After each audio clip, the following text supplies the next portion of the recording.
Welcome to Weight Loss and Wellness for Real, the podcast where people like you get the practical solutions and support you need to permanently lose the physical and mental weight so you can feel better and live the life you want in the body and mind you want. If you're looking to overcome your stress eating, overeating, binging behaviors, and move to a place of freedom with food and your body, you're in the right place. Just a reminder that this podcast represents my own opinions. The content here should not be taken as medical advice.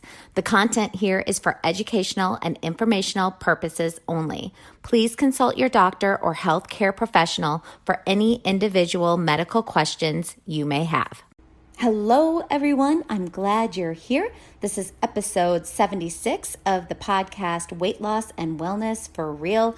And today this is going to be a little shorter one than usual, but I really have wanted to do this topic for a while because I hear this so much. And this was me in the past too, when trying to change eating habits or trying to implement a new healthy behavior or lose weight.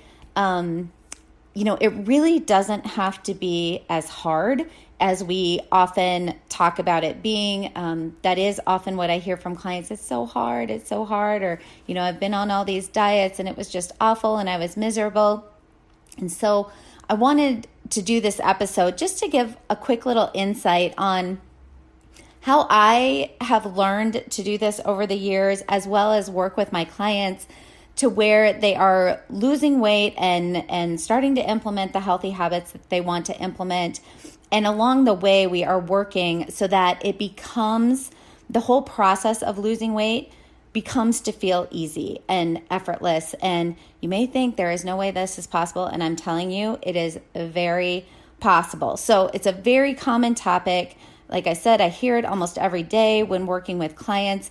It is something most of us have struggled with or struggle with currently, and it's often something that goes kind of unnoticed, right? These thoughts are sort of playing in the background, although often we will speak them out loud, like, this is so hard, I can't stand this is miserable. And we make things harder on ourselves by really allowing those thoughts to determine the outcome of this unfavorable situation, right? This dieting situation, this weight loss situation. But if we learn how to focus on the facts and the neutrality of the situation, we can then allow for the best possible outcome. And I'm going to go through and give examples on what I'm talking about here. So I'm going to start off talking about some thought work strategies and how that works into this. And then I am going to, at the end, give some quick and easy behavioral strategies that also can help make losing weight feel easier, because I know some of you have that thought work strategy stuff can seem a little out there, even though I'm telling you that is the foundation of all of this, and I will say it over and over again. But that's why I'm going to offer a few quick and easy behavioral strategies that you can also implement, hopefully along with the thought work strategies. So I am here to tell you, weight loss does not need to feel hard or difficult. I have many clients who can testify to this, as can I. We often make things harder than they need to be, and weight loss, or really any goal, does not need to feel so hard. So when we make it harder than it needs to be, we actually can create a situation where we overeat even more, and we use food for emotional reasons more, as well as I've seen binging episodes increase simply because we are thinking in these ways like, this is so hard, and then you feel miserable. I want you to imagine for a moment, if you believed weight loss was easy, was simple. If you held that core belief, weight loss is easy, it's simple, imagine the feelings you would have around losing weight, around making the behavioral changes necessary to lose weight. What if you really believed it was easy? Just let yourself imagine it for a moment. Weight loss is easy. It's easy. What if it really was? What if you never felt deprived or restricted? What if you were losing weight and enjoying what you were eating and drinking along the way and not feeling guilt or shame after eating the thing. I am telling you, this is possible with thought work and taking a deeper dive into our relationship with ourselves. And if you're interested in kind of a framework, a very general framework on how this works, I want you to keep listening. This stuff isn't sexy like going keto is, or you're doing some sort of cleanse where you lose 5 pounds in a week and then feeling deprived and miserable, and then you gain that back a month later plus more. This is not a quick fix. I'm saying that outright.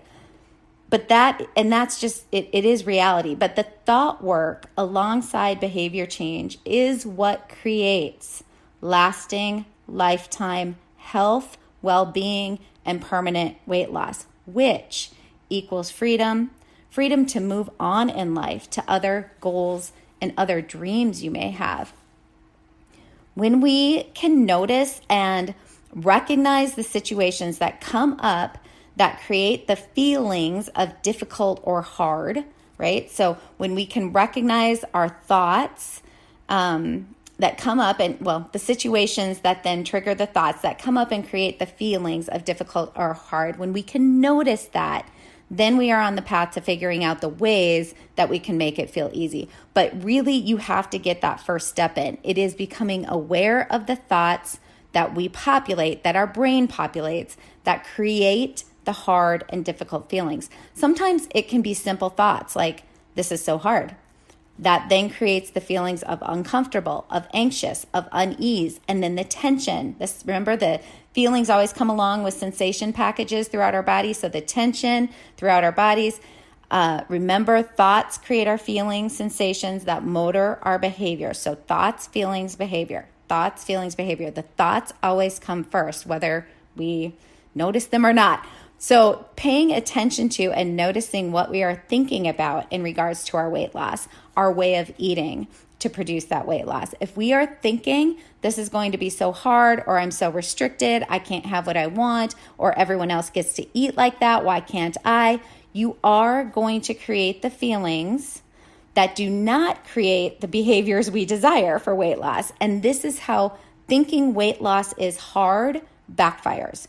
We think it's hard, so we create the experience of hard and miserableness, and then we keep doing the behaviors that lead to no more weight loss, and then there's a lot of miserableness along the way in the way that we're eating. So the diet then always stops, because why would you keep eating that way? Why would you keep on that diet, right?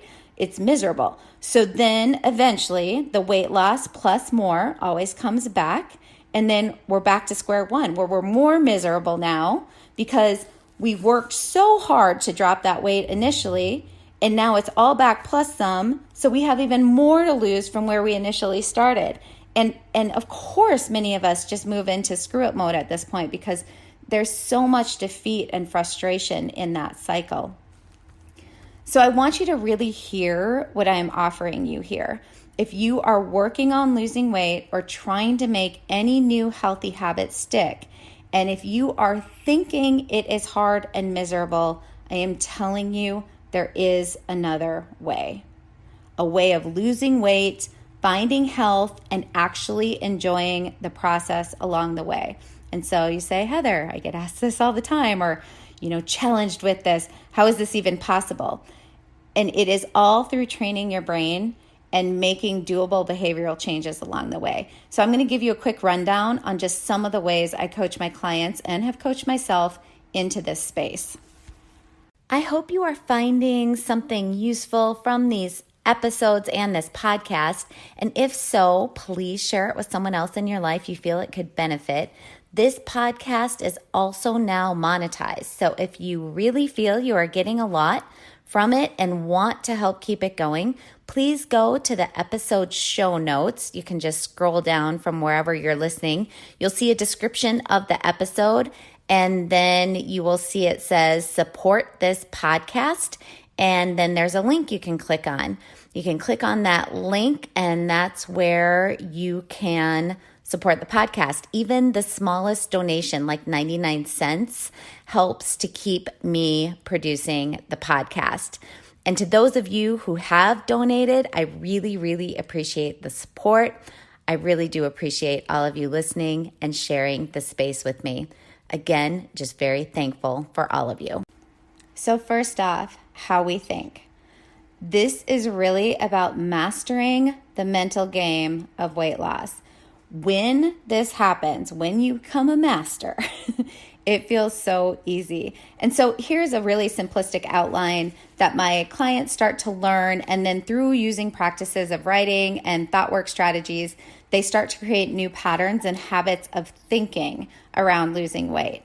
Like it can be easy. And around how they think about their food abundantly. And through these practices, their brains start to change into new thinking patterns, new thinking habits around losing weight and the food they eat or don't eat. And once this occurs, once that shift happens in the brain, new patterns of thought, new habits of thought, weight loss becomes enjoyable and then can be permanent, because then it's really simple to stick to that way of eating for life. Some strategies we use are learning ways to become aware of our thinking patterns. This is called metacognition. It's thinking about our thinking. So simply starting to learn the skill of noticing our thoughts and then starting to understand and incorporate into our own self-talk how the sentences or thoughts in my head create the feelings and emotions I experience, and then how these emotions create the motion in my life, the behaviors in my life. So I notice the thought, I notice the feeling it is creating, and I recognize and become aware of how my behavior follows that emotion. This is the first step, awareness and understanding. Next, it's learning new cognitive skills of things like asking if the thought in our head is helpful or not. Is it helpful to think weight loss is hard? Is it a useful thought in the moment? If no, then we start to look at ways and techniques and strategies. And this is a skill. There are ways to learn how to do this, to shift or pivot the thought, the unhelpful or unuseful thought, to things like, I am figuring out how to make weight loss feel easy. And eventually we move into thoughts like, weight loss can feel easy. I don't have to deprive myself. I can eat what I enjoy and still lose weight. I love the foods I choose and enjoy how they make me feel. And over time, with practicing skills like the above, but there are also others to help get the brain in that space, to get your habits of thoughts going, the thoughts that just pop up, that just start to change, they start to change into the ones you are practicing. And as this occurs, so as you get more and more of those thoughts just coming up as you're practicing them, because you're creating these new habits of thought, you're going to find yourself actually enjoying your feelings and emotions change. You will actually start to enjoy the process.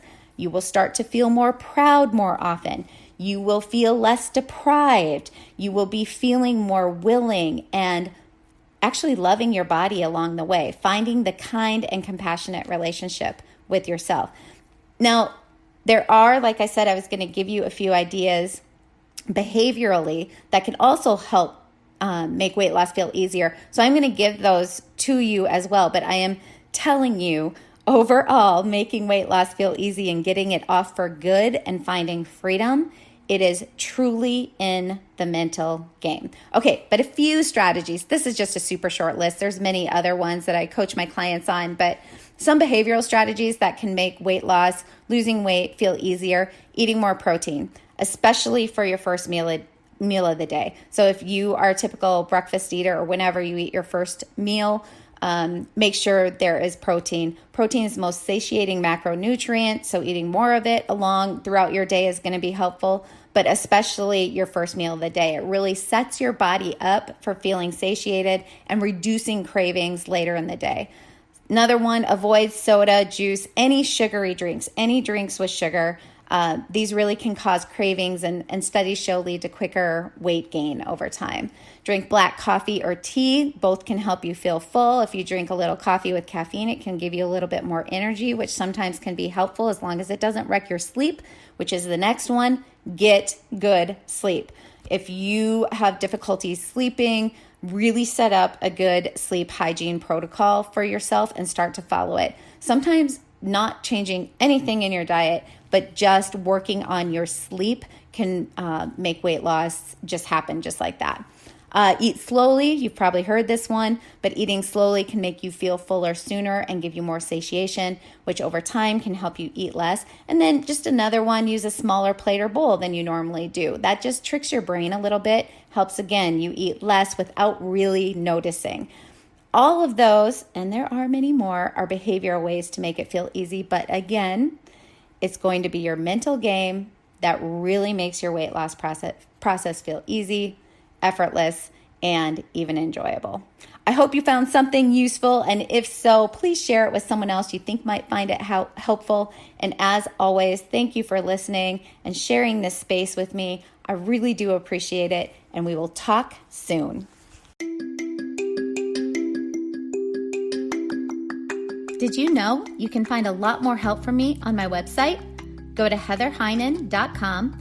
Heynen is spelled Heynen, and get in touch with questions on all things I offer, like online courses for overeating, weight loss, goal attainment, and also my coaching and counseling services.